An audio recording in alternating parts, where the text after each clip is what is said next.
Plusieurs chefs d'accusation retenus contre Succès Masra, l'ex-premier ministre et président du Parti Les Transformateurs, est arrêté ce 16 mai à l'aube. Selon le procureur de la République, il serait impliqué dans le massacre de Mandakao dans le Logone occidental survenu le 14 mai qui a fait 42 morts.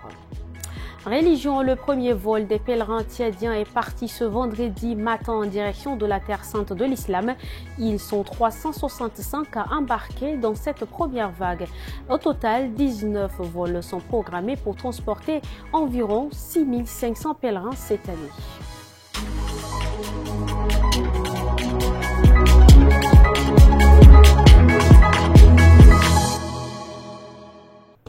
Bonsoir et bienvenue si vous nous rejoignez. Suite à l'affrontement meurtrier qui a opposé mercredi 14 mai 2025 des autochtones du canton Mandakao à des éleveurs installés dans un ferrique de la même localité à 18 km de Benamar dans le département de la Dodié, à province du Logone occidental, une délégation gouvernementale s'est rendue sur place. Ce vendredi soir, des membres du gouvernement ont tenu une conférence de presse pour éclaircir les circonstances de ce drame. Baila Semi-Manuel, Ralomé Bonaventure.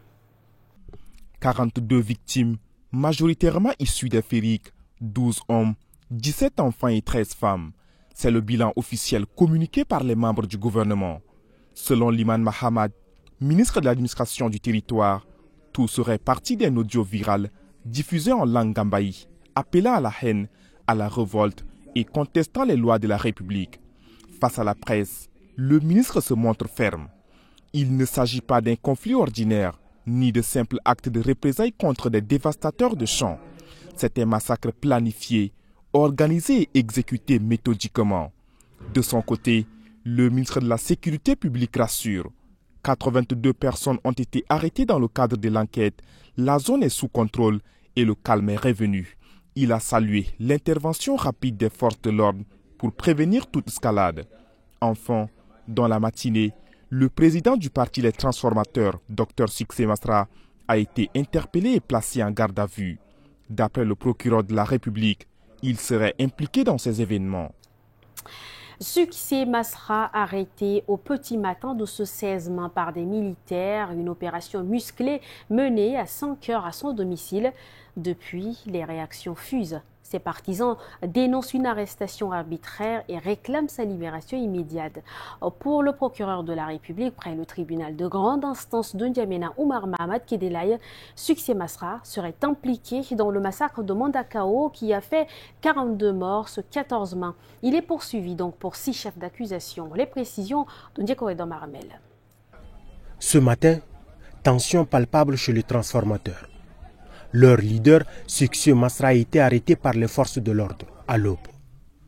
Vers 5 heures, des militaires font irruption à son domicile, à Gassi. La scène est capturée par les caméras de surveillance. Les images sont ensuite publiées par le parti sur les réseaux sociaux. Quelques minutes plus tard, le procureur de la République confirme son interpellation. Ces actes graves sont constitutifs d'incitation à la haine, à la révolte, des bandes armées, de complicité d'assassinats, d'incendies volontaires et de profanation de sépultures. Il est à noter que l'interpellation de M. Assongar Masra Succès relève d'une procédure d'enquête ordinaire du droit commun. Au siège du parti, une centaine de militants dénoncent une arrestation arbitraire. Nous exigeons la libération immédiate et sans condition du président Masra Succès et le respect des procédures juridiques dans le pays. Les transformateurs restent debout, unis, mobilisés et déterminés à poursuivre leur engagement pour un Tchad juste, libre et démocratique. Cette arrestation intervient dans un contexte tendu. Le massacre de Mandakao a fait au moins 40 morts, selon des sources officielles. Un conflit foncier serait à l'origine des violences. Dans un message publié sur les réseaux sociaux, les transformateurs appellent leurs militants au calme, assurent que leur président va bien. À l'aéroport international Hassan Diamous de N'Djamena, le premier vol des pèlerins tchadiens pour le Hajj 2025 a été lancé ce vendredi. C'est l'organe de régulation et de gestion du pèlerinage ORGEP qui a supervisé le départ en présence des autorités. Focalbo Absolon, Ralombay Bonaventure, Abiba Anguini. Regard tourné vers la Mecque. Ils sont 363 à embarquer pour cette première vague. Direction la terre sainte de l'islam. Tous s'apprêtent à accomplir le 5e pilier de l'islam, le Hajj, un départ solennel marqué par une cérémonie officielle. Le gouvernement a pris l'option de se désengager progressivement de l'encadrement de l'organisation du pèlerinage. Mais nous veillons à ce que l'État assume ses prérogatives, que l'État permette à ce que les uns et les autres, qui sont les différents maillons, jouent chacun donc leur partition. Et c'est à ce titre que nous vous avons choisi, en général, et nous pensons qu'avec tous les conseils que vous venez de donner à nos compatriotes, que ce pèlerinage soit une réussite. Au total, 19 vols sont programmés pour transporter environ 6500 pèlerins tchadiens, dont une centaine issus de la diaspora. Les candidats au baccalauréat des lycées techniques commerciaux et industriels ont entamé ce jeudi 16 mai les épreuves pratiques du baccalauréat. Le top départ a été donné par le directeur des examens et concours de l'ONEX, Dr Abakar Mahamat Hassabala. Majitolom Israël et Abakar Lambert ont suivi le déroulement dans les centres d'examen. Reportage. Uniforme bien repassé, regard concentré. Les candidats des lycées techniques affrontent les épreuves pratiques du bac. Au lycée technique commercial, l'informatique ouvre le bal. Au lycée industriel, place à la mécanique. Devant eux, des machines qu'ils connaissent bien.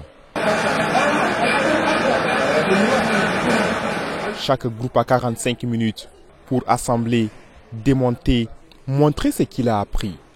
Des épreuves jugées abordables selon plusieurs candidats. Je trouve que c'est déjà un bon départ parce qu'il y avait des stress, mais vu le sujet, on a compris que c'est des choses que nous avons étudiées et rien n'a changé.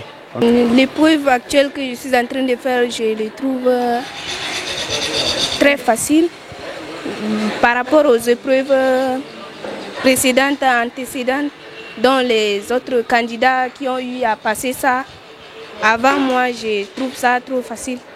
Dans les ateliers, les examinateurs se veulent rassurants. Donc actuellement, nous sommes en pratique dans le cadre de baccalauréat session 2025. Donc les enfants sont en train de fabriquer une pièce appelée goujon. Donc c'est une tige dont les deux bouts sont filetés. Donc ils font ce qu'on appelle l'ajustage et ils font aussi le tournage et le filetage en même temps. Ils sont près de 300 au lycée commercial et 72 au lycée industriel à composer. Les épreuves pratiques s'étalent sur 3 jours. Dans l'actualité en bref, ce vendredi, retrouvons Guéna Oundoum Cynthia. Le comité de crise des habitants des sections 1 et 2 de Goudia-Maralgoz a organisé un point de presse ce jour pour alerter sur la menace d'un déguerpissement imminent. Le secrétaire général Oumar Abdelmomen Ben Salefou a demandé l'intervention personnelle du président de la République pour garantir le respect des textes en vigueur, affirmant que la population refuse toute expulsion sans indemnisation préalable et relogement sécurisé. Il a insisté sur la nécessité d'un recensement des habitations, d'une indemnisation complète et d'un délai de 6 mois pour se réinstaller. Les habitants ayant investi des milliards de francs souhaitent être traités avec respect et transparence par l'État avant toute action d'évacuation. Ce vendredi 16 mai 2025 à Abéché, les imams et califats du canton Mandioubok se sont réunis pour exprimer leur désaccord unanime concernant la nomination de M. Ahmad Abdelkadir Youssouf en tant que nouveau chef de canton. Ils ont dénoncé le processus de désignation, estimant qu'il aurait dû être effectué par des élections plutôt que par un consensus familial. Suite au décès de l'ancien chef, en réponse à cette situation, ils ont déposé un procès verbal officiel auprès du préfet du département de Ouara demandant une résolution rapide de ce conflit. Le collège d'enseignement numéro 1 de Moundou a subi un acte de vandalisme majeur le 15 mai 2025, orchestré par des élèves de l'établissement. Les dégâts incluent la destruction des bâtiments, de mobilier scolaire et de documents administratifs, ainsi qu'un service informatique récemment installé. Cet acte apparemment planifié fait suite à des alertes de l'administration concernant une possible manifestation violente des élèves. Plusieurs arrestations ont eu lieu et une réunion d'urgence a été convoquée ce vendredi par l'inspectrice départementale de l'éducation pour évaluer les dommages et définir des mesures de sécurité afin d'assurer la continuité de l'année scolaire. À N'Djamena, c'est devenu un phénomène urbain, des motos décorées aux couleurs vives, personnalisées jusque dans les moindres détails. Une tendance qui fait vivre de nombreux jeunes malgré les restrictions imposées par les autorités. Reportage à Kabalaï dans un point névralgique de ce business de rue. Madjitolum Israël, bonne aventure à Lombaï, rendu par Aimé Dolinassou. Le matin, c'est la course aux clients. Ici, à 2 pas de l'église catholique des Kabalaï. Avec un peu de chance, Brahim Aboubakar accroche son premier du jour. Sa mission, relooker la moto de son client, vite et bien. Cet emballage, on a trouvé ça au Nigeria là-bas. Pour le travail, la moto, on va gérer les gens à la maison avec ça. On vient, on trouve un peu de l'argent, on envoie les villages. Ma mère avec mon père, il va faire les choses avec ça. Chaque jour, des centaines de motos passent entre les mains des décorateurs. Certains pour le style, d'autres pour préserver la brillance. J'ai emballé mon moto là pour voyager avec. Je vais aller chez mes parents là-bas au village. Oui, si mes frères, s'ils voient les motos là, ils vont dire que c'est neuf. Tu vois, non? Et même les clients aussi, ici ils montent. Ils me demandent arrête, juste clandement. Mais si c'est sale, il n'y a pas d'emballage là. Ils ne m'ont pas m'arrêter pour monter. Une activité qui fait vivre. Mais Brahim et ses collègues doivent composer avec la police pour des raisons de sécurité. Le décor des motos reste officiellement interdit. C'est avec cet élément que nous bouclons cette édition d'aujourd'hui. Merci à vous, chers téléspectateurs, de l'avoir suivi. Bon début de week-end à vous.